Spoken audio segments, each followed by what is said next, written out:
Hey, looks like I was right after all. Today, the developers just released the new Commando Stratagem to try out on X45. I went ahead and tested out on a few bots, and I'll give my honest take on it. We'll also look at the new Major Order Dispatch and much more. As always, if you enjoyed the video at any point, consider giving it a thumbs up by tapping the like button below.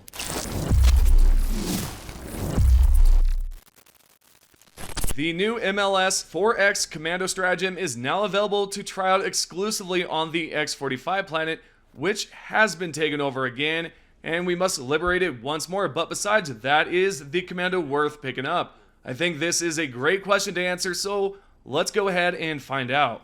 The newest stratagem has its pros and cons. The call-in time is about 8 seconds for it to land on a planet, with a cooldown of 1 minute and 45 seconds, which might seem surprising at first because that's not too bad for a rocket launcher. However, this does not include an ammo backpack, and once you've used up all 4 rockets, your character will discard the launcher on the ground and it can't be picked up again. Depending on your perspective, this could be a significant drawback, but the cooldown time somewhat compensates for it.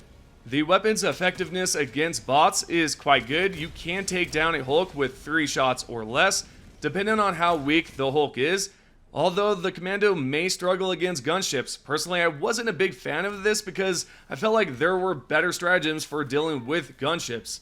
We'll discuss that later. Additionally, it takes 3 shots to take out a dropship, which can feel like a huge waste of ammo. It's probably best to save the ammunition for larger targets or bots like Hulks, Fabricators, and even those pesky tower sentries. As for Fabricators, I don't know guys, it only takes 1 rocket to blow one up, so obviously that's nice to see. Now there's a better option for blowing up Fabricators. For example, the Spear is an excellent choice because it has an ammo backpack allowing you to reload, and you can track Fabricators from a distance. In contrast, the Commando does not require reloading after each shot, so you could quickly approach a Fabricator's site, shoot all the Fabricators from a decent range, and walk away as if nothing happened. Of course, if you're using the Spear, you can benefit from the new ship module upgrade that increases your reload speed by 10%. Nonetheless, the cooldown time is 480 seconds, about 8 minutes. Sure, the Commando does not come with an ammo backpack, but being able to shoot all those Fabricators quickly without an issue is nice, and the cooldown time is also not bad at all, making it useful against various situations. The only negatives are that it's weak against gunships and not very effective against a shielded Devastator. I found this to be quite disappointing considering I can shoot a Hulk with 3 shots, and it's a done deal. Additionally, the explosion radius is not tremendous if you're shooting directly at a group of enemies. The cooldown is quite useful compared to the Spear. The Spear requires ammo to reload, so once you're out unless you find a supply box. With the Commando, you can just run around, use it, and if you're taken out, there's no need to go back for the weapon. Just call it back down after 1 minute and 45 seconds has passed, of course, and you can pick it right back up. Unlike the Spear, you would have to either go back for the weapon or summon it down once 8 minutes has passed. So, as you can see, there are negatives and positives with both the Commando and the Spear. I felt it was best to compare these 2 weapons, considering that they're both formidable in their own right. If the Commando could easily take out a gunship like the Spear can, I think it would be one of my favorite rocket launchers. And on that note, I'm kind of stuck between choosing the Spear and the Commando, so which one do you believe you'll be using more? Let me know down below in the comment section. With that aside, we're now going to move on and talk about the Major Order as well as the newest dispatches. So if the last time you played was when we conquered or liberated X45, well, as you know from the beginning and right now, it's about to be liberated once more if we can do it anyways, which hopefully we can because that battle station would be nice to see. So let's talk a bit about the dispatches and what led up to this point. So right here for the first dispatch, it says, Strategic alert, the automatons have launched a surprise attack on Acer Pass. If it falls, it will jeopardize efforts to rescue our position in the Ymir sector. Then a few hours passed and we received another strategic alert which says, Acer Pass has fallen with the loss of this position. The strategic viability of establishing a connection to our forces in the Ymir sector has been significantly reduced. X45 must be held no matter the cost.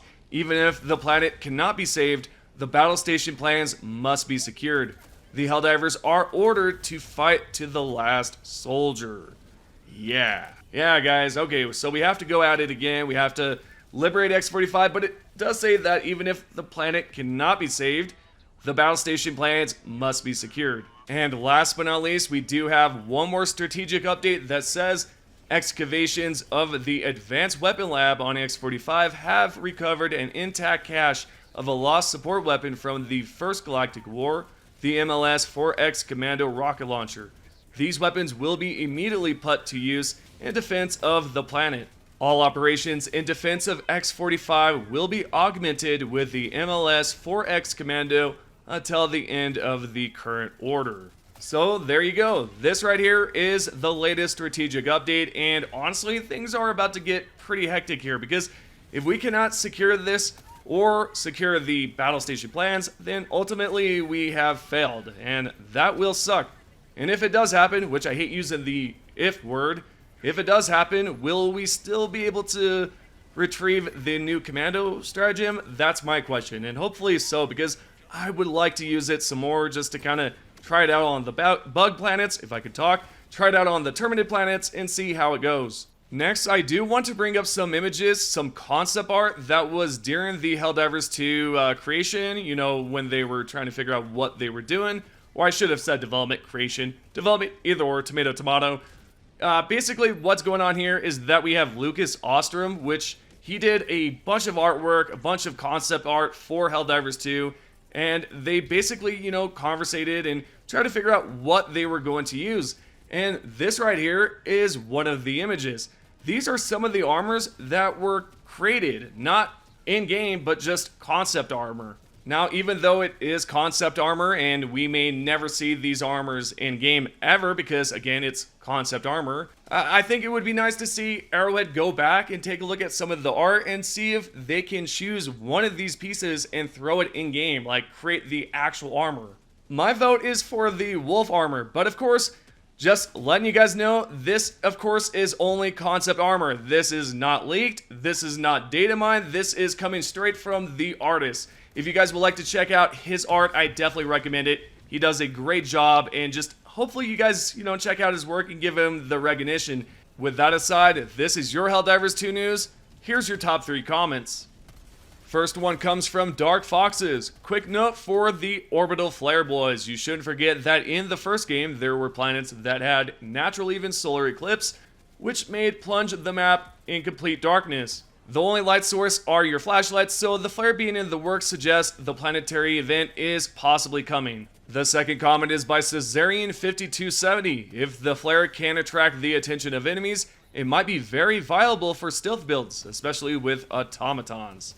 And last but not least, we have Kasnip's Adventure that says the flare is automatically granted to you on a nighttime mission or on planets with bad visibility, and it attracts enemies depending on the range of said attraction.